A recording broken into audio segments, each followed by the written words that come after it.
Hi hello friends, എല്ലാ കൂട്ടുകാർക്കും ചെമ്പനീർ പൂവിൻ്റെ പുതിയൊരു റിവ്യൂയിലേക്ക് സ്വാഗതം. അങ്ങനെ ചന്ദ്ര ഡാൻസ് ക്ലാസ് ഒക്കെ തുടങ്ങിയിരിക്കുകയാണ്. ഇപ്പൊ വരും, ഒരു ദിവസം ഒരു 10 പേരെങ്കിലും ചേരാൻ വരും. ഒരു 100 കുട്ടികളായി കഴിഞ്ഞു കഴിഞ്ഞാൽ 2000 രൂപ വെച്ചിട്ട് നല്ലൊരു പൈസ തന്നെ തനിക്ക് കിട്ടും എന്നുള്ള ഒരു ആഗ്രഹത്തിലൊക്കെ അങ്ങനെ നിൽക്കുകയാണ്.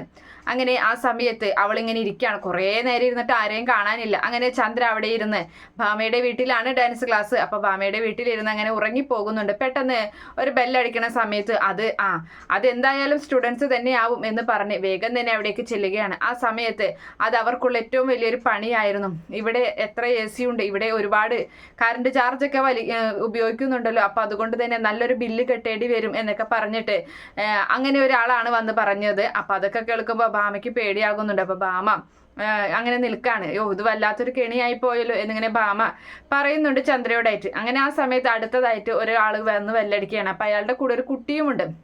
ആ കുട്ടിക്ക് ശരിക്കും ഭരതനാട്യം പഠിക്കാനുള്ള ആഗ്രഹം കൊണ്ട് വന്നത് തന്നെയാണ്. പക്ഷേ ഭാമ ചെന്നിട്ട് വാതിൽ തുറന്നിട്ട് പറയുന്നുണ്ട്, എന്തായെന്ന് ചോദിക്കുകയാണ്. അല്ല, ഇവിടെ ഡാൻസ് ക്ലാസ് എങ്ങനെ ഉണ്ടോ, ഇവിടെ ഇങ്ങനെ ബോർഡൊക്കെ വെച്ച് കണ്ടു, അതൊക്കെ ചോദിച്ചതെന്ന് പറയുമ്പോൾ ഇവിടെ ഒരു ഡാൻസും ഇല്ല, ഇവിടെ ആരും ഡാൻസ് കളിക്കണമില്ല എന്നിങ്ങനെ പറയുകയാണ്. ഉറപ്പാണോ എന്ന് ചോദിക്കുമ്പോൾ അതെ. പിന്നെ എന്തിനാ ഇതൊക്കെ ഇവിടെ ഇങ്ങനെ വെച്ചിട്ടുള്ളത്, ഈ പോസ്റ്ററൊക്കെ എന്ന് ചോദിക്കുമ്പോൾ അതൊക്കെ ഞങ്ങളുടെ ഇഷ്ടമാണ്, നിങ്ങൾ പോവാൻ നോക്കിയേ. അപ്പോൾ ഭാമയ്ക്ക് പേടിയായി, ഇനിയിപ്പോൾ വേറെ ആരെങ്കിലും കള്ളം പറഞ്ഞു വരുന്നതാണോ എന്ന്. അങ്ങനെ ആ സമയത്ത് ചന്ദ്ര വന്നിട്ട് പറയുന്നു, നീ എന്ത് പണിയാ ചെയ്തത്, അവര് ശരിക്കും ഡാൻസ് ക്ലാസ് എടുക്കാൻ തന്നെ വന്നതാണെന്ന് പറയുമ്പോൾ അയ്യോ സത്യമാണോ എന്ന് ചോദിക്കുന്നുണ്ട്. അങ്ങനെ ഓടിച്ചെന്ന് ചന്ദ്ര വന്നിട്ട് അവരോട് പറയുന്നുണ്ട്, പോവല്ലേ, ഞാനാണ് ഡാൻസ് ടീച്ചർ എന്ന് പറയുന്നുണ്ട്. അപ്പോൾ ഇനി നിങ്ങളുടെ ഡാൻസും വേണ്ട, ഞങ്ങൾക്കൊന്നും വേണ്ട. ഒരാൾ പറയാ ഡാൻസ് പഠിപ്പിക്കുന്നുണ്ടെന്ന്, ഒരാൾ പറയാ ഡാൻസ് പഠിപ്പിക്കുന്നില്ലെന്ന്.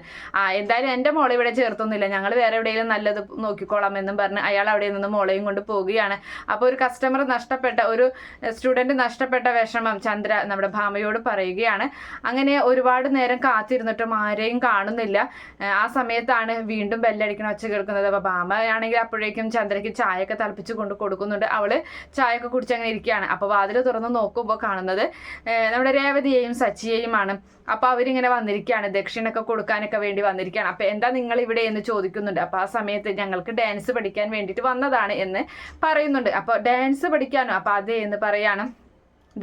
2000 രൂപയല്ലേ, അത് കൊണ്ടുവന്നിട്ടുണ്ട് എന്നൊക്കെ പറഞ്ഞിട്ട് ഒരു ഇങ്ങനെ ദക്ഷിണ രൂപത്തിനൊക്കെ കൊണ്ടുവരികയാണ്. അപ്പോൾ ചന്ദ്ര പറഞ്ഞു, നിങ്ങൾ എന്താ കളിയാക്കാൻ വന്നിരിക്കുകയാണോ, എനിക്ക് സ്റ്റുഡൻസിനെ കിട്ടിയില്ല എന്ന് വിചാരിച്ച് നിങ്ങൾ ഇങ്ങനെയാണോ ചെയ്യുക എന്നൊക്കെ ചോദിച്ചിട്ട് ഇങ്ങനെ ഒരുപാട് വഴക്ക് പറയുന്നുണ്ട്. അപ്പോൾ സത്യമായിട്ടും ഞാൻ ആഗ്രഹം കൊണ്ട് വന്നതാണ്. അപ്പോൾ ആ സമയത്ത് ഭാമ പറയാണ്, എന്നാൽ ഒരു കാര്യം ചെയ്യേ രേവതി, നിങ്ങളൊന്ന് ഡാൻസ് കളിച്ച് കാണിക്കും, അപ്പൊ ചന്ദ്രയ്ക്ക് ഇഷ്ടപ്പെടുകയാണെങ്കിൽ എടുക്കാലോ എന്ന് പറയുന്നുണ്ട്. ശരി, ഒരു പാട്ട് ഇട്ടേ എന്ന് പറഞ്ഞിട്ട് അങ്ങനെ ഒരു പാട്ട് വെച്ച് കൊടുക്കുകയും രേവതി ആ പാട്ടിനനുസരിച്ച് നല്ല അടിപൊളിയായി തന്നെ ഡാൻസ് കളിക്കുകയും ചെയ്യുന്നുണ്ട്. കൂടെ നമ്മുടെ സച്ചിയും രേവതിക്കൊപ്പം ഡാൻസ് കളിക്കുകയാണ്. അങ്ങനെ അതൊന്നും ഇഷ്ടപ്പെടാതെ ചന്ദ്ര ഓടിപ്പോയിട്ട് കുറച്ചു നേരം ഡാൻസ് കളിച്ചതിന് ശേഷം ചന്ദ്ര പോയിട്ട് ആ പാട്ട് ഓഫ് ചെയ്യാണ്. എന്താ ഇവിടെ, ഇതെന്താ കൂത്താണോ കാണിക്കുന്നത് എന്നൊക്കെ ചോദിക്കുന്നുണ്ട്. അപ്പൊ ഭാമ പറയുന്നുണ്ട്, എന്തായാലും നിനക്ക് ആദ്യത്തെ ഒരു സ്റ്റുഡൻസ് വന്നതാണ്, അതും ദക്ഷിണൊക്കെ ആയിട്ട്, നീ അത് വേണ്ടാന്ന് വെക്കണ്ട, നീ ഇവരെ അങ്ങ് എടുത്തോ, എന്തായാലും അവർ ഫീസ് തരില്ലേ എന്നൊക്കെ ചോദിക്കുകയാണ്. അപ്പം അത് പറ്റില്ല എന്ന് ചന്ദ്ര പറയുന്നുണ്ട്. എന്നാൽ ഒരു കാര്യം ചെയ്യും, നീ ഡാൻസിന്റെ സ്റ്റെപ്പ് കാണിച്ചു കൊടുക്കുക, അതുപോലെ രേവതി കളിക്കുന്നുണ്ടോ നോക്കാലോ, അങ്ങനെ കളിക്കുന്നുണ്ടെങ്കിൽ നിനക്ക് എടുക്കാലോ എന്ന് ചോദിക്കുന്നുണ്ട്. എന്നാ ശരി എന്നും പറഞ്ഞിട്ട് അടുത്ത പാട്ടിടുകയാണ്. അങ്ങനെ ചന്ദ്ര ഡാൻസ് കളിക്കുന്നുണ്ട്. ചന്ദ്രയ്ക്കൊപ്പം തന്നെ രേവതിയും ഡാൻസ് കളിക്കുകയാണ്. ചന്ദ്രയും രേവതിയും ഒന്നിനൊന്ന് മെച്ചം എന്നുള്ള രീതിയിൽ അങ്ങനെ ഡാൻസ് കളിച്ച് അവസാനത്തെ സ്റ്റെപ്പിലാണ് നമ്മുടെ ചന്ദ്രയുടെ കഴുത്തും കൈയും കൂടി പെട്ടെന്ന് ഉളുക്കി അവിടെ പിടിച്ചു നിൽക്കുന്നത്.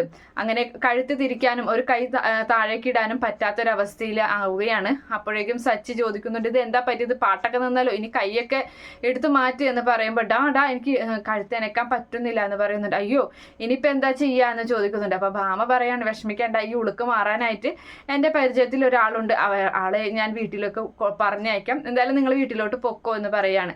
അങ്ങനെ ഉടയാതെ എന്നുള്ള രീതിയിൽ ആ കഴുത്തും കയ്യും വെച്ചിട്ട് നേരെ സച്ചിയുടെ കാറിൽ കയറ്റി ഒരു വിധത്തിൽ വീട്ടിലേക്ക് എത്തിക്കുകയാണ്. അവിടെ വന്നതിന് ശേഷം രവീന്ദ്രൻ ഈ ഒരു കാഴ്ച കാണുമ്പോൾ രവീന്ദ്രൻ ചോദിക്കുന്നുണ്ട്, ഇത് എന്താ പറ്റിയെന്ന് ചോദിക്കുമ്പോൾ കാര്യങ്ങളൊക്കെ പറയുകയാണ്. അപ്പം ശ്രുതിയോടായിട്ട് വർഷ ചോദിക്കുകയാണ്, അല്ല ഏട്ടത്തിക്ക് എന്നാ മസാജൊക്കെ ചെയ്തിട്ട് ഇത് എന്തെങ്കിലും ഒന്ന് ഉളുക്ക് മാറ്റാൻ പറ്റുമോ എന്ന് ചോദിക്കുമ്പോൾ മസാജ് ചെയ്താലൊന്നും ഈ ഉളുക്കൊന്നും മാറ്റില്ല, അതിന് നമ്മൾ അറിയാത്ത വല്ലവരും ചെയ്ത് കഴിഞ്ഞാൽ അത് ഏറ്റവും വലിയ പ്രശ്നമായി മാറും എന്ന് പറയുന്നുണ്ട്. അപ്പം സച്ചി പറയാം, അത് ശരിയാണ്, അങ്ങനെ വേണ്ട, എന്തായാലും ഭാമാൻ്റെ ഒരാളെ കൊണ്ടുവരാമെന്ന് പറഞ്ഞിട്ടുണ്ട് എന്ന് പറയുമ്പോൾ തന്നെ ഭാമ ഒരു ലേഡിയെയും കൊണ്ട് വരികയാണ്. അങ്ങനെ അവരിങ്ങനെ നോക്കിയിട്ട് ഇതെന്തായാലും ഞാൻ മാറ്റിത്തരാം എന്ന് പറഞ്ഞിട്ട് നേരെ റൂമിലേക്ക് കയറ്റുകയാണ്. റൂമിൽ കിടന്നാലേ ശരിയാവുള്ളൂ എന്നൊക്കെ പറഞ്ഞിട്ട് അങ്ങനെ എന്തോ ഒരു തൈലൊക്കെ എന്തൊക്കെയോ ഒഴിഞ്ഞിട്ട് ആ റൂമിൽ ഭയങ്കര ബഹളവും കാര്യങ്ങളൊക്കെ കേൾക്കുന്നുണ്ട്. അങ്ങനെ അതിനുശേഷം ഭാമ പുറത്തേക്ക് വരികയാണ്. ഭാമ പറയുന്നുണ്ട് എന്നിട്ട് അത് എളുപ്പമല്ല കേട്ടോ ഈ ചന്ദ്രയെ പിടിക്കാനായിട്ട്, ചന്ദ്രയെ പിടിച്ച് ഞങ്ങൾ വല്ലാതെ വശം കെട്ടു എന്ന് പറയുന്നുണ്ട്. അപ്പം എന്തായി ശരിയായോ എന്ന് ചോദിക്കുന്നുണ്ട്. ദേ അവളിപ്പോൾ വരും, ചന്ദ്ര ഇപ്പോൾ വരും എന്ന് പറയുമ്പോൾ എല്ലാവരും അങ്ങോട്ട് നോക്കുകയാണ്. അപ്പം ആ സമയത്ത് ചന്ദ്രയാണെങ്കിൽ കഴുത്ത് അപ്പോഴും ചന്ദ്രയുടെ ശരിയായിട്ടില്ല, കൈ ശരിയായി. അപ്പം കഴുത്ത് ശരിയായില്ലേ എന്ന് ചോദിക്കുന്നുണ്ട് രവീന്ദ്രൻ. ഇല്ല, കഴുത്ത് ഒരു ദിവസമെങ്കിലും കഴിയണം, അതിനുശേഷം ശരിയാവുള്ളൂ. എന്തായാലും കൈ ശരിയായിട്ടുണ്ടല്ലോ, ഇനിയിപ്പോൾ കുഴപ്പമൊന്നുമില്ല, പേടിക്കാനൊന്നുമില്ല എന്നൊക്കെ ഇങ്ങനെ പറയുകയാണ്.